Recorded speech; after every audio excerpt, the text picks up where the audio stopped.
Hi there, it's Demi, welcome back to the homestead. On this channel I dive into all things homesteading, self-sufficiency and just living a more simple life in general. Now today is an exciting day because we're finally harvesting our first mint of the season. Last year I did this video that did really well, but I only made it a little less than 2 minutes long. And I just noticed that I missed so much information in this video, and in this video I will try to make up for that. Last year I grew our mint in a pot that was about this big, so there really wasn't that much to harvest. So this year I decided to upgrade to a way bigger tub. Here I planted mint in March and it's growing really well. And let me tell you, the garden smells amazing. If you've ever grown mint, you'll know how satisfying it is when that fresh, fragrant growth starts bursting through in spring. Now I've been waiting to harvest our mint for a few weeks now, just so I can show you how I harvest and store our mint. Now mint is just one of those plants that keeps on giving. It is super low maintenance, fast growing and honestly impossible to kill. I've always compared it to poison ivy, just because, just like poison ivy, it can take over your whole garden so quickly.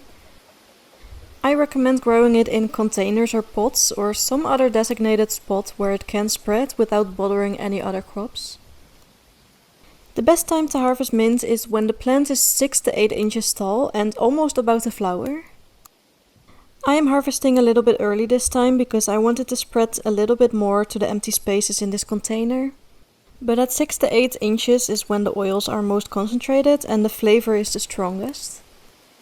Avoid harvesting in the heat of the day, and you need to cut just above the lowest leaf node for better regrowth. This way the plant redirects its energy and it starts to produce like those side shoots. And in my opinion, there honestly is nothing better than the smell of freshly cut mint filling the air while you harvest. It's almost like instant aromatherapy. Now here's how I like to store my mint. I like to bundle up all of the stems like a bouquet of flowers. And then I wrap the bottom of this bouquet with yarn.